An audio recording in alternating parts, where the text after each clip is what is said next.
En fait, dans Léogane. Je fais enfance moi Port-au-Prince. Je suis née à Léogane, mais j'ai été élevée à Port-au-Prince. Cependant, dans les années 90, dans ma vingtaine, j'ai dû retourner au Bercail à cause de la maladie de ma mère. Nous ne pouvions pas tous rester à Port-au-Prince. Tout pas arrêté Port-au-Prince seulement. Gerlande Noël n'a jamais pensé que sa vie serait ainsi.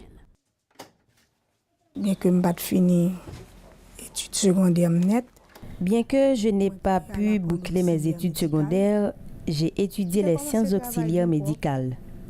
Et je commençais à travailler, puis les choses marchaient qu'aussi que ça.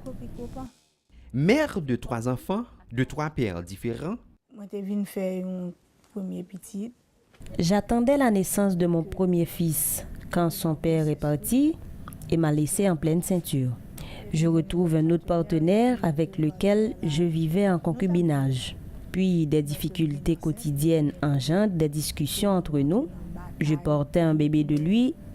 Un jour, fou de colère, il m'a frappé et on s'est séparés malgré ma grossesse. J'ai sollicité l'aide d'un ami qui a accepté de me prendre en charge. Et là, j'ai accouché le bébé. Il est devenu par la suite mon boyfriend. Je suis tombée enceinte de lui. Des problèmes nous obligent à rompre le lien encore une fois. Ce troisième amant m'a abandonnée.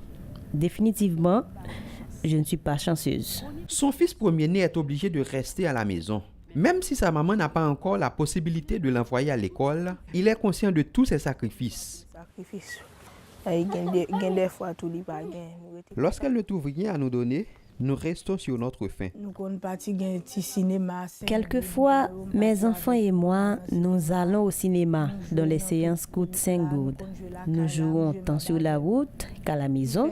Nous jouons aux billes, à l'argot. Dieu nous soutient en premier. Malgré sa foi, de temps en temps, ses larmes de désespoir lui rappellent qu'elle est seule. Surtout quand un prochain ne lui tend pas la main. La mère n'est pas la seule conceptrice de l'enfant. On sait que la vie est dure pour le père et pour la mère. Mais certains hommes sont des malhonnêtes. Gerlande est diplômée comme auxiliaire médical depuis 1992. Mais son diplôme n'est pas valide car son école n'est pas reconnue par l'État. En dépit de ses multiples démarches à la quête d'un boulot, jusqu'à présent, toutes les portes sont closes. Des fois, les jours sont noirs, mais Dieu penche sur notre sort.